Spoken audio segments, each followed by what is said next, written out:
Hello guys, we have got another problem, means another numerical problem to solve, and we can see here the derivative, and it has got coefficient in the form of ax plus minus b, and which has the same degree equal to the order of derivative.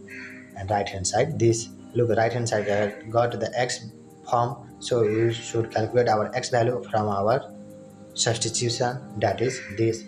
First we have to put the coefficient equal to e to the power t, and we have done this, so that taking log we're going to get the value of t.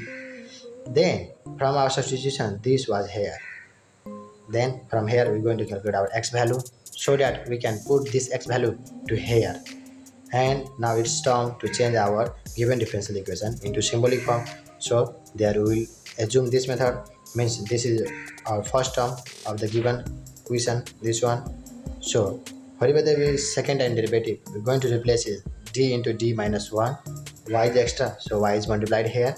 But what is the coefficient of x? We got 2, that is the value of a. So we'll do the square of a, that is 2a square, and finally we're going to get our value like this form. In the same way, for the one time derivative, we will replace it by d and multiply with y as it is extra. Then after we will multiply it with the coefficient of x, that is ax, means a is 2, then here is a is 2 with the power 1 because here is 1. Finally we got this value downside, and we're going to substitute this value in our given equation, so that can be changed into symbolic form.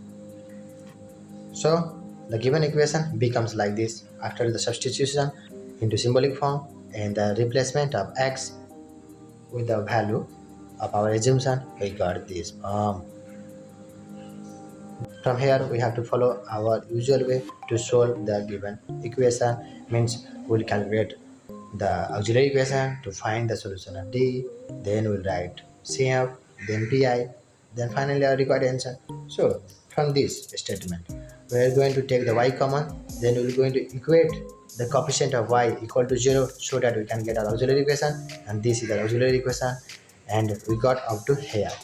And you have to focus that while calculating pi, look, we have taken common 2 from here, and which was cancelled by sending here, means it becomes 0. But while calculating pi, we should consider this term, means this expression, means no any term should be cancelled by sending to the 0 side, means the original form of equation we should take of auxiliary equation. No any coefficient must be sent to the right hand side having the 0. So but we can use this equation to find the value of d, or either this equation to find the value of d, that will be the same. But while calculating pi, we should focus that no any term of this side be sent to the 0 side. So for d, we can solve by using our formula d is equal to minus b plus minus root under b square minus 4ac by 2a, and what is the value of a, b, c, they are here, and we're going to put the value, and we're going to get our d equal to 1 and minus 1 by 2, which are real and distinct. So for real, we're going to write our cf like this: c1 e to the power m1 t and c2 e to the power m2 t. Here our right hand side is in the form of t, e to the power t, e to the power t. So we are using t variable in our cf. If our right hand side is in x form, then we will use x here. Finally, we're going to find our pi. Pi is on the right hand side divided by function of d, and look here, the function of d is this, and but we have already cancelled 2, so we have to multiply 2 on this equation, or either we have to use this equation. So our final pi become, means this with this, but we should not cancel 2, so we placed here 2, that is before taking common and cancelling the common. Then we got right hand side divided by function of d, which is original without cancelling any term. Then we have to solve our right hand side, because right hand side has got longer value, means bigger value like this. First we will resolve it in simpler form like this. We're going to solve our right hand side, and on solving our right hand side we're going to get this 3 term: 2 e to the power 2t plus 3 e to the power t plus 6.